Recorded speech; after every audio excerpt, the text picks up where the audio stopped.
Good afternoon. Under CE 202 Fluid Mechanics 1 course, today we are going to study about dimensional analysis, similarity and model testing.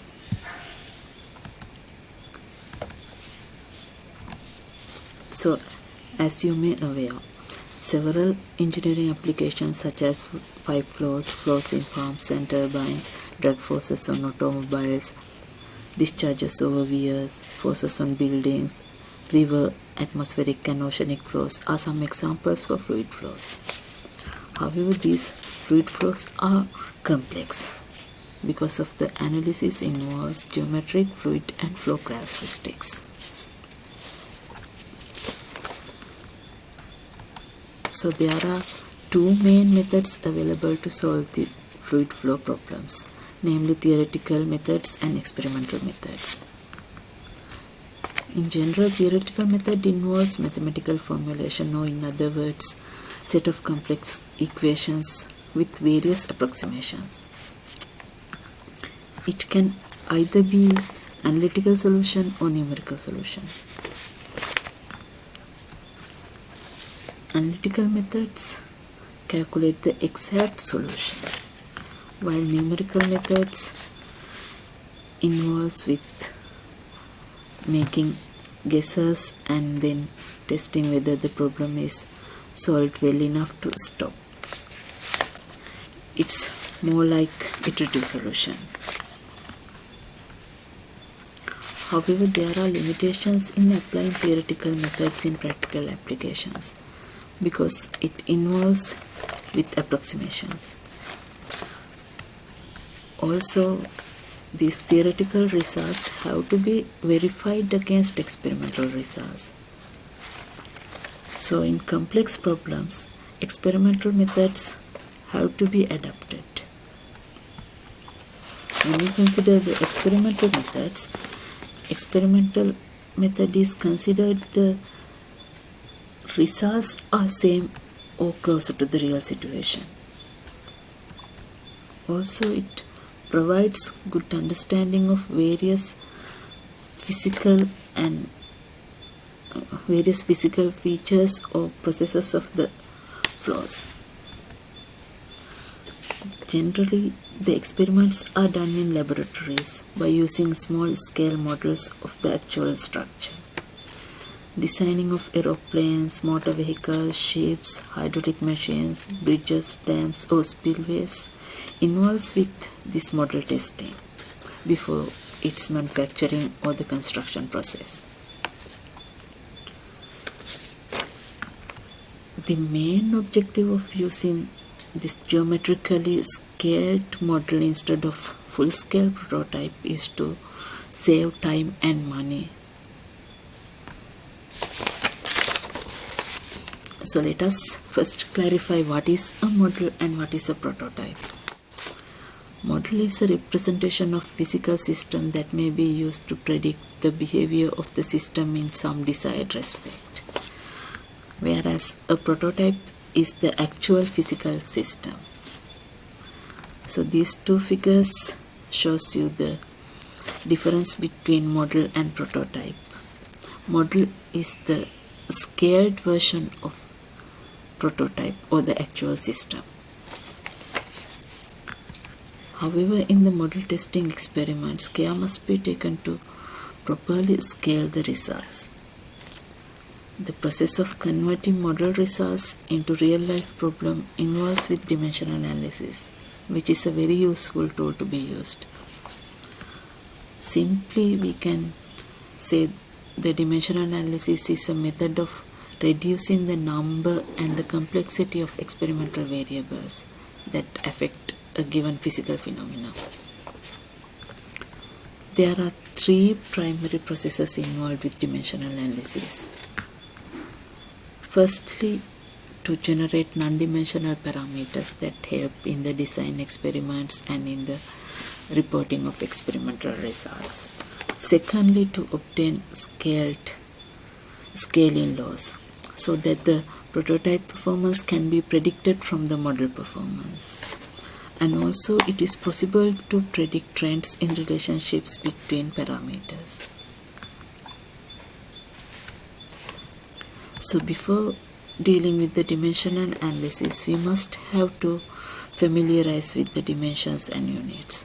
So let us first briefly discuss about dimensions, units, dimensional homogeneity and non-dimensionalization.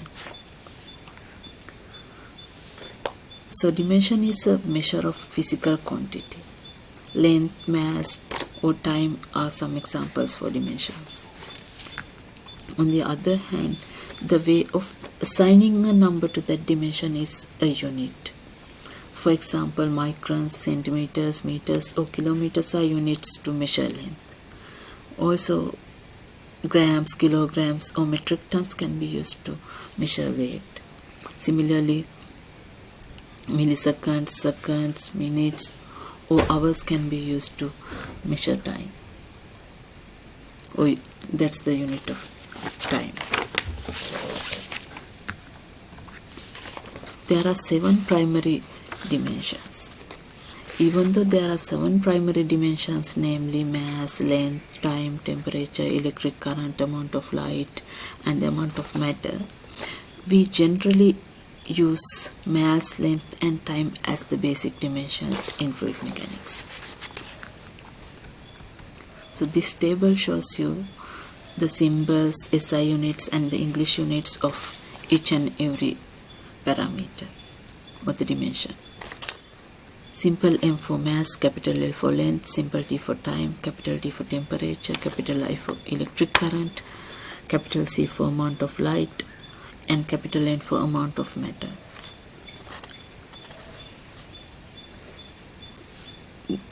By using these basic dimensions, we can derive dimensions for any other parameter. So, suppose we need to find the dimensions of force. So, how to do that? From the well-known Newton's second law, we all know that force is equal to mass times acceleration. So, acceleration can be defined as the rate of change of velocity, whereas velocity is defined as rate of change of distance. So acceleration can be denoted as length divided by the square root of time. So that the dimensions of force can be written as mass times length divided by square root of time. So which finally end up with the symbolic notation as mLT minus 2. So that's the dimensions of force.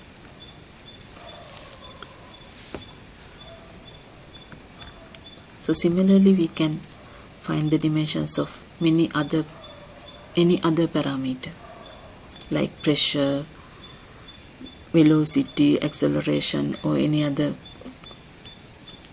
parameter. Next, we will see what is the dimensional homogeneity. Hope most of you have heard about the well-known English saying, you can't add apples and oranges. That is simply, you can't add different things together. That gives the meaning of dimensional homogeneity. It's simple. It's simply, you can't add two different things together. The law of dimensional homogeneity stated that every additive term in the equation must have the same dimensions. So if you want to add apples and oranges together, you have to consider all of them as fruits. After considering fruits, you can say there are 3 fruits, but you can't say 3 apples by adding 2 apples and 1 orange. So simply like that. If we consider fluid mechanics, Bernoulli's equation is a very good example. There we have to add pressure effect, velocity effect and potential effect together. So that we have to convert all these terms into a same dimension. So after converting the dimensions to one single dimension, only we can add the terms together. So now try to answer this question. You are asked to verify whether the given form of Bernoulli's equation is dimensionally homogeneous and what are the dimensions of the constant k. So in that case, you have to consider each and every term separately to find whether the dimensions are same for each. Like, for example, first you have to consider P over rho g and find the dimensions. Then you have to consider V squared over 2g and find the dimensions, and then consider Z and find the dimensions. If they are same, then we can say that this equation is dimensionally homogeneous.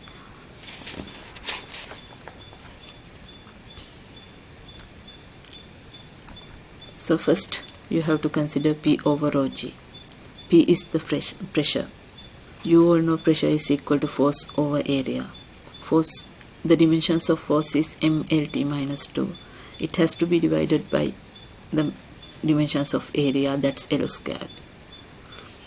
And for rho means that density. Density is equal to mass divided by volume. It's m over L cube. And g is the gravitational acceleration. It's kind of acceleration. That's length divided by time squared. That's L over t squared.